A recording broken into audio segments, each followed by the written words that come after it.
¿Qué tal? Buenas tardes, doctor. Hola Este, Facundo. es- a mí me parecía importante lo que decía la colega con respecto a los alegatos de apertura, porque en el caso que haya, digamos, jueces diferentes, este, me parece que es muy importante, digamos, el alegato de apertura y el alegato de cierre para el juzgador, en el sentido de que le va a permitir tomar contacto, digamos, si hay congruencia entre lo que las partes proponen en una etapa anterior y la nueva etapa. Es mi modesta opinión, doctor, ¿no? Pero a mí me parece, digamos, por eso me parecía importante, digamos, manifestarlo. Totalmente de acuerdo. Totalmente de acuerdo. A ver, yo entiendo que no debería ser algo librado al azar. Sí, lamentablemente, el código no lo regula. Y ahí está el problema. Y tenemos el mismo problema que es tan importante como el alegato de apertura de la defensa, es también la declaración del penalmente responsable. Y quizás es más importante escuchar de primera persona todo lo que ha implicado para esa persona este sometimiento al proceso, ¿sí? ¿Qué es lo que lo llevó a cometer el hecho en un primer momento? ¿Y qué es lo que vivió durante el proceso? En este caso se habían planteado cuestiones incluso de apremios ilegales luego de haberse efectuado la aprehensión. Pero tenemos otro problema. Yo al imputado no lo puedo obligar a declarar, por más que sea para que declare a favor suyo o para intentar convencer al juez de que se aplique la mínima. Esos son los problemas que se van planteando y tratamos de ir solucionándolos de alguna forma. Ahora bien, la otra pregunta que se plantea y que se nos ha planteado, se me ha planteado en el medio de la audiencia es, las partes realizan su alegato de clausura, entonces las partes, su alegato de clausura, los agravantes y los atenuantes que empleen debe ser utilizada sí o sí en la prueba antes ofrecida o no. Y acá pongo ojo con la valoración jurisdiccional. Porque nosotros los jueces no debemos ni podemos valorar motu propio cuestiones que no han sido traídas por las partes a la audiencia, al juicio. Entonces, teniendo en cuenta eso, que son cuestiones que tienen que ser traídas por las partes al juicio, la pregunta es la siguiente. ¿Sí o sí la parte tiene que utilizar una prueba para poder alegarle en el alegato de clausura? Y acá se plantea un ejemplo, el ejemplo más claro y más triste que se ha planteado en el juicio es el siguiente. Este muchacho recibió premios ilegales por parte del personal de 3 comisarías y del penal de Villa Urquiza. A premio tortuoso, la verdad. Como a veces no parece ser tan importante este tipo de delitos, no se abrieron investigaciones o actuaciones por estos apremios. Entonces, esto quedó en una suerte de, lo está diciendo el imputado, lo está queriendo plantear el defensor, pero no hay prueba que avalen esos apremios. Y si hubiera una investigación abierta y esa investigación no está cerrada y no está declarada la responsabilidad de quienes han cometido estos apremios, ¿se pueden valorar? Entonces, son cuestiones que creo que, primero, son estrategias que ninguno de ustedes como abogado debería dejar pasar. Si tienen la posibilidad de hacer un planteo, háganlo siempre, siempre, porque yo soy un convencido de que los jueces tenemos que valorar todos los planteos. Así sea que el juez le vaya a responder a cualquiera de ustedes, no me ha aprobado, no me ha traído la prueba, debe valorar cada uno de sus planteos. Y para mí, por eso es muy importante la declaración del imputado, porque sabemos que muchas veces este tipo de cuestiones ocurren y no quedan registradas en ningún lado, porque lo que pasa de la puerta de la comisaría para adentro es un mundo aparte que hasta nosotros mismos, los abogados y los jueces, nos es muy difícil conocer. Entonces, la pregunta es, ¿hace falta tener prueba? No, ustedes planteen todo lo que puedan. Así sea que hayan conseguido la prueba o no la hayan conseguido, hagan los planteos que ustedes consideren necesarios. La determinación de la pena es el momento más sensible del debate, del proceso. Aunque si le preguntamos a un fiscal de instrucción del sistema viejo, nos dirá el momento más importante es la declaración como imputado, porque sobre eso se va a defender mentira, a este tipo le han agregado un delito nuevo en el medio del juicio. Un juez de instrucción del sistema viejo les dirá, lo más importante es la elevación a juicio porque es la base que sustenta ese juicio. La realidad es que el momento más importante es el momento en que la persona le dice, usted va a estar tantos años preso, o no va a estar preso, o lo van a condenar, pero va a tener que cumplir reglas de conducta en su casa. Ese es el momento más trascendente, porque nosotros los abogados nos olvidamos muchas veces. Este sistema actual que tenemos adversario, lo que pretende ser adversario, porque yo entiendo que no lo es 100%, termina convirtiéndose muchas veces en el circo de las vanidades, en el que yo tengo que ganar mi teoría del caso, yo tengo que contrarrestar la teoría, y en realidad estamos tratando el futuro de las personas, que son los imputados, y también las víctimas, porque hoy las víctimas son protagonistas del proceso, no hay con qué darle en ese sentido. Entonces, habiendo hecho esta aclaración, le pregunto, ¿puede el juez de la cesura discrepar con la calificación legal otorgada por el juez de la primera etapa? Lamentablemente, esto no está legislado, pero no se puede. Tornaría total y absolutamente nula la sentencia, porque recordemos que esto es un juicio, que se divide en dos etapas, pero es un juicio. Intervienen dos jueces distintos o dos tribunales distintos, pero es un juicio. Y la sentencia es integrativa, es decir, que los fundamentos de mi sentencia se van a integrar a los fundamentos de mi colega que entendió en la primera etapa. Entonces, yo no puedo salirme ni del marco fáctico determinado por la jueza de la primera etapa en este caso, ni tampoco la adecuación legal o típica que ella ha dado. Si ella dijo es perro verde con cola roja, yo tengo que ver si el perro verde con cola roja va a tener 10 pulgos o 20, pero no puedo decir que no es ni verde ni que tiene la cola roja. ¿Facundo? Sí, te escucho. Ahí está. Perdón, doctor.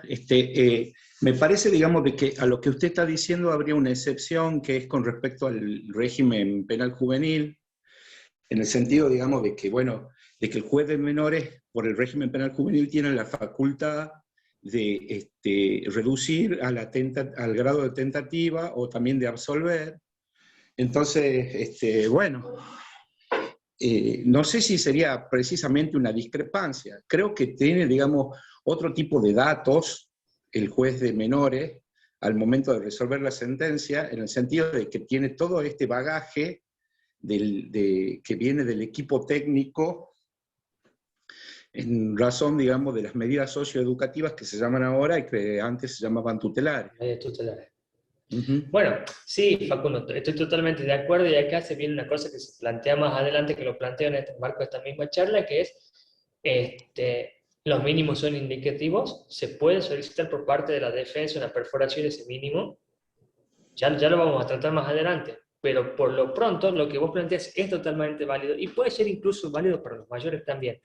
Lo que no se puede modificar es la calificación legal. La calificación legal viene dada y marcada por el juez de la primera etapa y no se puede modificar. Lo que se puede aplicar es la pena. Ahora, un juez puede decir, el mínimo es indicativo y para mí es inaplicable, puede hacerlo, pero no puede modificar la conducta o la calificación legal. Perfecto. Perdón, aprovecho acá una cosa que no puse en el PowerPoint, pero que se planteó. Yo les contaba que en este juicio de la semana pasada la escala penal iba de 3 años y 6 meses a 9 años y 6 meses.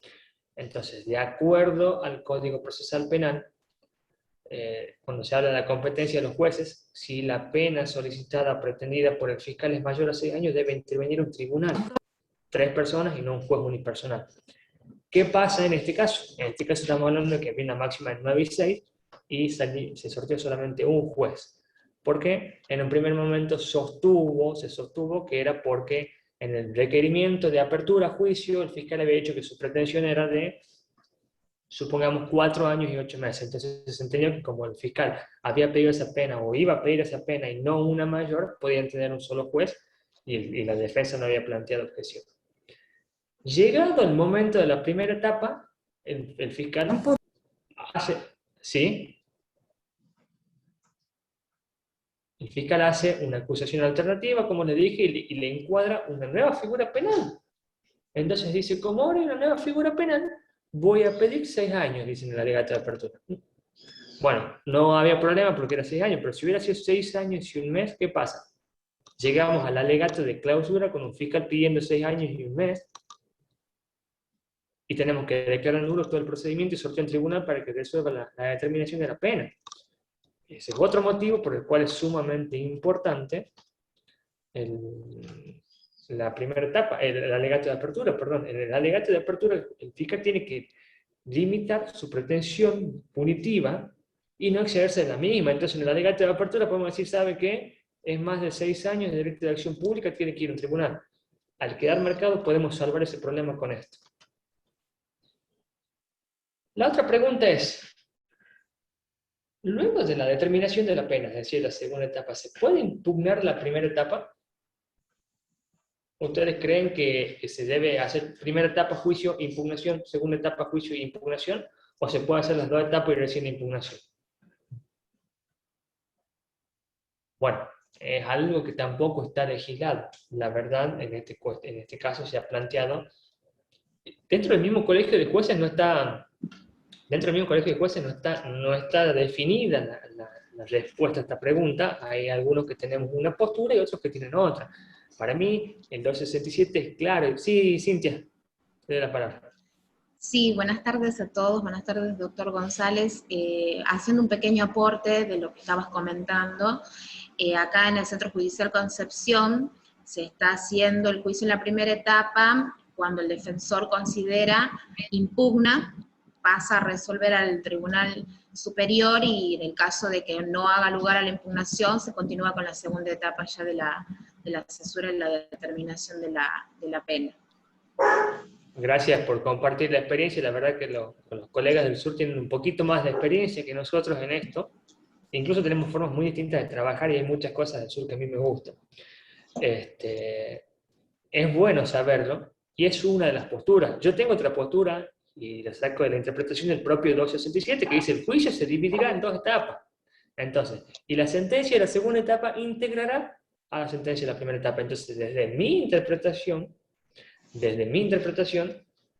la sentencia queda firme, o debería quedar completa o integrada cuando están las dos partes, la de la primera etapa y la de la segunda etapa. Hacerlo de otro modo nos permite correr algunos riesgos. En primer lugar, va totalmente en contra de la economía procesal. Sí, tenemos que mandar a hacer audiencias tras audiencias tras audiencias para determinar eso. En segundo lugar, le quita la posibilidad al defensor de hacer el planteo luego de la segunda. O sea, con ese sistema, en la segunda etapa solamente podrían impugnar el monto de la pena. Pero ya el defensor perdería la oportunidad de impugnar la responsabilidad penal, cuando muchas veces se plantean o se suscitan nuevas cuestiones en la segunda audiencia que no se tienen en cuenta en la primera. Por supuesto que esto es algo que todavía no está resuelto, por lo menos acá en Capital. Me gustaría saber después, doctora Campos, si puede contarnos más cómo resulta allá en el sur, pero yo entiendo que por ahí es una mejor estrategia para la defensa esperar que pasen las 2 etapas e impugnar en el todo, porque eso también da la posibilidad de que el tribunal de impugnación en una única integración resuelva acerca de todo. Incluso puede confirmar la primera parte y mejorar, porque no va a empeorar, pero reformatio impeius, la calificación, el monto de la pena. Pero bueno, son interpretaciones que por supuesto son personales y siempre uno puede tener la razón en algunas cosas y en otras no, y yo soy una persona que siempre soy abierto a aprender y a admitir que me equivoco. Hay una cuestión muy importante y es cómo determina o cómo debe determinar un juez la pena. Esto ya es una cuestión que escapa un poco más del proceso, pero que me parece muy importante definirla porque parece que en muchos tribunales es una cuestión de tirar una moneda y si cae de acá el homicidio tiene 15 años y si cae de allá el homicidio tiene 10. Y si soy amigo del defensor tiene 8 y si soy amigo del fiscal no lo quiero hacer quedar mal porque ha pedido 25 y le voy a dar 20, no 10. Entonces acá hay una serie de cuestiones que son realmente muy importantes, y es cómo determinamos la pena y cuál es el punto de partida para determinar la pena. Hay distintas posturas. La primera de ellas, la postura que se empezó a utilizar después de los juicios a las juntas militares, y que se utiliza mucho en el federal, que es, se debe empezar por el máximo de la pena y empezar a analizar todos los atenuantes de la pena e ir reduciendo en una suerte de, le pongamos un valor a cada atenuante y vamos reduciendo 1 año o 6 meses por cada atenuante.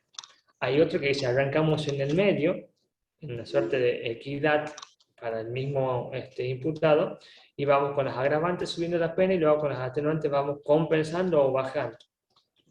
Y finalmente hay otra postura que es, el juez siempre debe arrancar por el mínimo de la pena y valorar las agravantes. Si hubiera agravantes, empezar a subir ese mínimo y luego utilizar las atenuantes para compensar, y puede llegar nuevamente al mínimo o incluso romper el mínimo y romper la barrera de los mínimos. Entonces, acá hay un problema. ¿Cuál es la postura que deberían utilizar los jueces?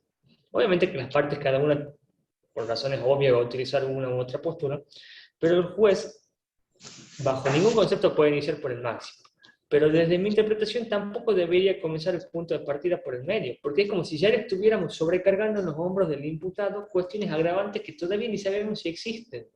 Ni sabemos si existen. Quizás no tengan ningún agravante, y tenga un atenuante, entonces tenemos que arrancar del medio y reducirle 1 año, que no termina siendo justo muchas veces para el imputado. Por ende, yo creo que la interpretación que más garantías concede a los imputados es arrancar por el mínimo de la pena. Ahora, ¿qué pasa si arrancamos por el mínimo y son pocas las agravantes y mucho más los atenuantes? ¿Podemos llegar al mínimo, o como deslizó el doctor Rodríguez en el sistema de menores, podemos perforar ese mínimo? Se ha dado una situación en este mismo juicio, muy razonable lo planteado, y es el siguiente.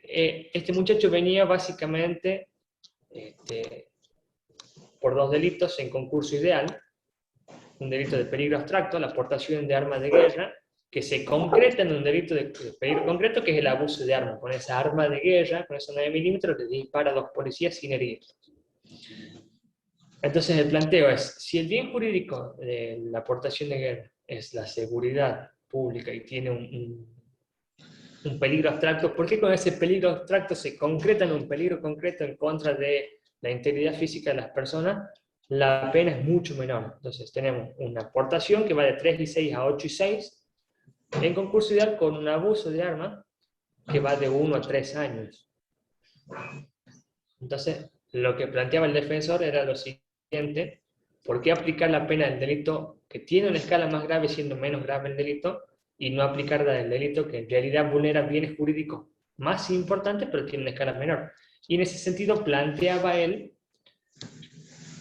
con mucho tino y mucha cintura, el defensor dijo: no le voy a plantear la inconstitucionalidad de los mínimos legales y no le voy a plantear la inaplicabilidad, lo dejo como principio rector de su elevado criterio, una frase que suelen utilizar mucho los abogados, y creo que los criterios los tenemos todos, por supuesto, no es que nosotros los jueces conocemos mucho más de derecho que ustedes, para nada, simplemente operamos de forma distinta y con responsabilidades distintas. Entonces se plantea esta situación: puede imponerse, sin modificar la calificación legal, una pena menor. Y bueno, acá tenemos el problema de declarar la inconstitucionalidad de la norma. Ustedes saben que es una situación de última ratio con todo, si bien es para el caso concreto, conlleva un montón de situaciones muy específicas y muy gravosas para la causa en general. Sienta precedentes. En el nuevo sistema adversarial, las decisiones de los jueces nos sentamos precedentes solos. En este caso, el defensor había pedido 3 años de prisión y ejecución condicional, que era el máximo del abuso de armas. Al no haberlo planteado, me abrió a mí la posibilidad de decir: yo no tengo un planteo formal, no puedo resolver sobre el mínimo, pero sí creo que en el caso concreto, y hay casos muy específicos en los que sí se puede perforar el mínimo, que los máximos son imperativos, pero los mínimos son indicativos. De hecho, yo apoyo los convenios de juicio abreviado en los que las partes vienen con penas inferiores al mínimo cuando puedan demostrar que hay motivos suficientes que violan los principios de proporcionalidad y sobre todo el principio de mínima trascendencia y de resocialización, porque no nos olvidemos que por más que los acusadores muchas veces quieran imponer criterios o teorías de la pena de prevención general, en realidad, según la Constitución, el único criterio de la teoría de la pena es la prevención especial positiva. Hay casos en los que la resocialización no se va a lograr con los 3 años y 6 meses. Y este era un caso, por ejemplo, pero no era el único delito. Finalmente, en el caso de que pueden apagar... Perdón, Doc, sí, justamente eso iba a decir, hay un audio abierto que... Ahí está, ya lo solucioné, gracias. La cuestión es, suponiendo que se aplique el criterio de concepción. En concepción,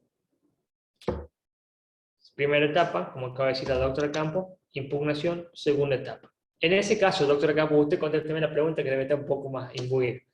¿Se puede impugnar la segunda sentencia? Tengo entendido que no. No, porque lo que se planteó en la impugnación de la primera etapa fue la calificación jurídica. El defensor sentó su postura y se cerró en que la responsabilidad penal dictada por el juez no era la calificación adecuada, no estaban adecuados los hechos a la responsabilidad que el juez había determinado para esta persona. Esto fue un caso de robo, y el 5 de abril va a ser ahora el juicio de Sura. Tengo entendido que el Tribunal de Impugnación confirmó la sentencia de la primera etapa. Bien, entonces yo le hago una pregunta para que vean los riesgos que incluye desdoblar la impugnación. Con ese criterio, pasamos a una segunda etapa, supongamos que es un homicidio, o supongamos que es un robo agravado. Robo agravado con arma. Y en la segunda etapa, el fiscal pide la pena de 15 años de prisión. El defensor, dentro de la escala penal, pide 5 y el juez condena por 5. El propio Código Procesal dice que el fiscal tiene legitimación para impugnar la sentencia de condena cuando la pena que se imponga sea inferior a la mitad de la solicitada por él. Lo mismo para el querellante. Entonces, le estamos quitando posibilidades recursivas quizá a la contraparte, si decimos que la segunda etapa no tiene posibilidades de ser impugnada. Son cuestiones que, repito, se debería salvar con una reforma legislativa, pero que no está de más empezar a tener en cuenta. Entonces, el otro gran problema es la libre discrecionalidad del juez. El fiscal me viene a pedir el máximo, el defensor me viene a pedir el mínimo. ¿Yo puedo hacer lo que quiero? Y la verdad que no. La verdad que no, porque eso nos lleva a arbitrariedad. Y en el PowerPoint, en esta filmina, están todos los casos que yo creo que hay arbitrariedad por parte del juez. Entonces, por ejemplo, hay jueces, y lo he visto en otras provincias, que hacen doble valoración. ¿Qué significa la doble valoración? Robo con armas de fuego.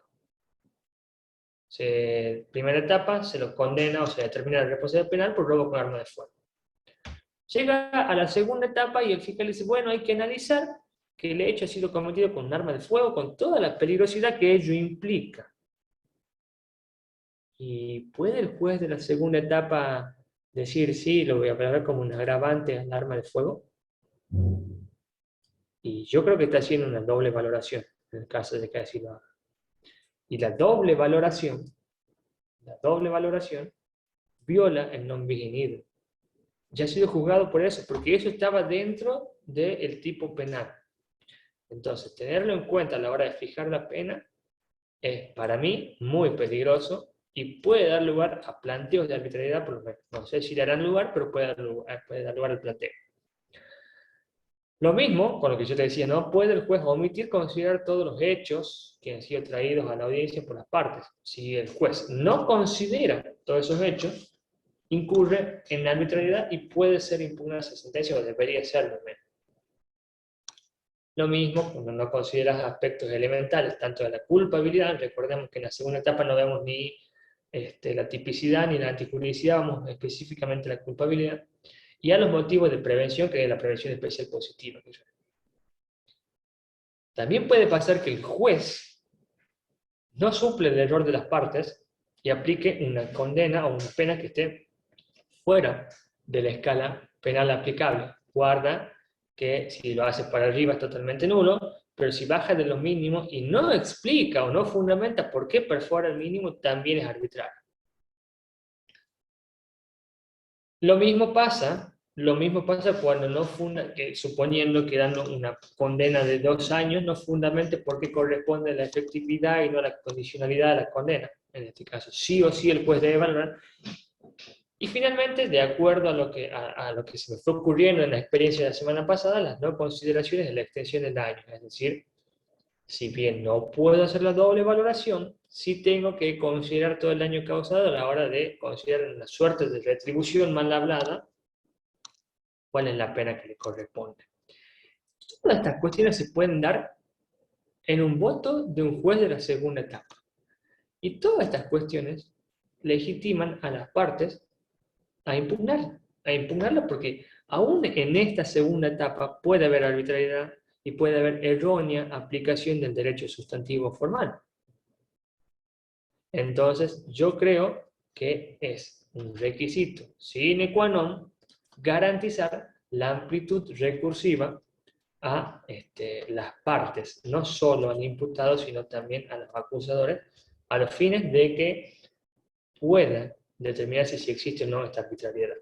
El problema que pasa con muchos de nosotros los jueces es que no nos gusta de alguna forma que nos impugnen la sentencia, nos sentimos heridos en nuestro elevado criterio, como decía recién, a modo de broma, pero son realidades que ocurren y que en realidad todos tenemos que apuntar a buscar lo mismo, que es llegar a solucionar un conflicto. Ya ni siquiera lo que nos importa es buscar la verdad, sino solucionar los conflictos que ocurren y dar respuesta a la sociedad.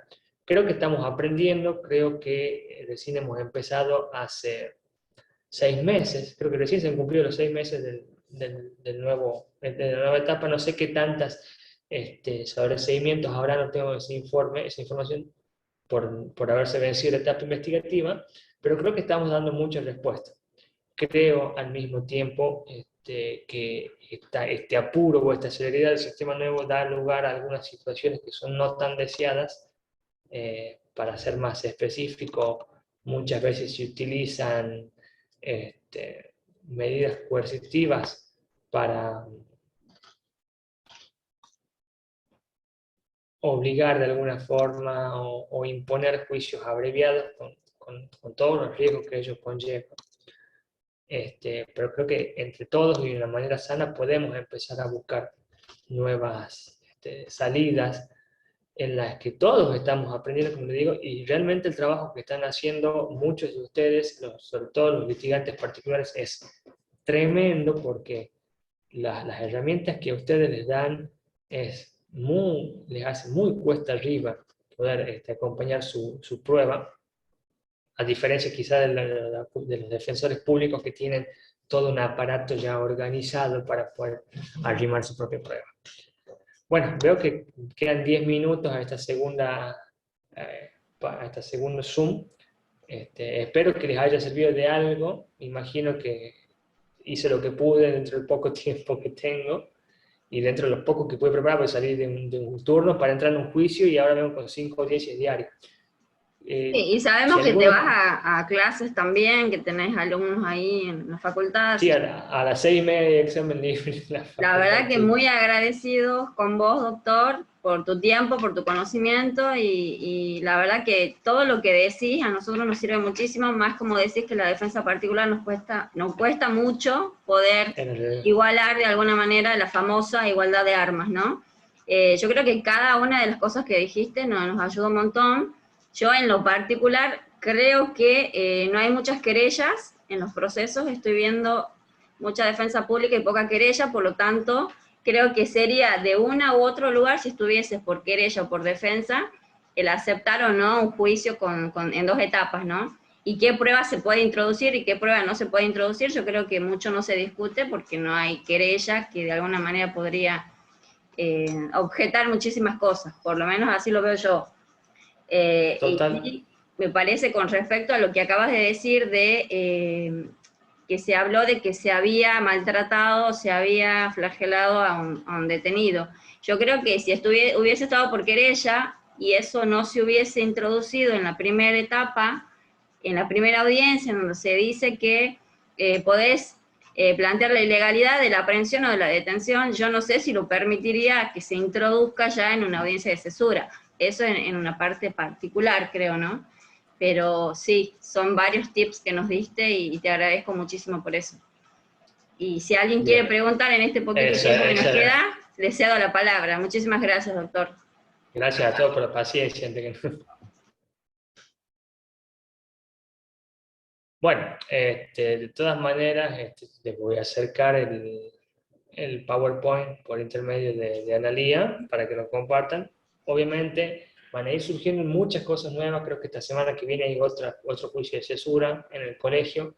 Me acaba de llegar hace 5 minutos un mail diciéndonos a los magistrados que extrememos la concurrencia a tribunales a partir de, bueno, les voy adelantando. Sí, solicitar a los abogados respetar el periodo de permanencia en la sede del Poder Judicial o los centros judiciales, que deberá ser el mínimo indispensable. Bueno, quédense tranquilos que no les van a prohibir seguir ingresando a tribunales, a partir de mañana siguen pudiendo ingresar, pero bueno, supongo que va a haber un poco más de control. Les pongo a disposición, yo siempre estoy dispuesto dentro de mis posibilidades, que cada vez tengo menos tiempo, a contestar cualquier pregunta o duda que pueda surgir como parte. Les agradezco a todos el tiempo. Sobre todo me gusta ver que haya gente tan interesada, porque estoy viendo abogados particulares y estoy viendo también representantes del Ministerio Público Fiscal y del Ministerio Público de la Defensa también, gente del sur como la doctora Campos. Para mí es un placer poder debatir, que sería siempre lo ideal, intentar debatir y no olvidarnos que nosotros como jueces tenemos por ahí la obligación de garantizar los derechos de todos y tratar de evitar que la asimetría tan grande que tienen ustedes, los litigantes particulares, sea llevada por delante por el sistema o el aparato público, ¿sí? Espero que tengan unas buenas tardes todos y nuevamente gracias por estar. Muchas gracias, doctor, y buenas tardes para todos los participantes. Muchas gracias. Muchas gracias. Muchas gracias, doctor.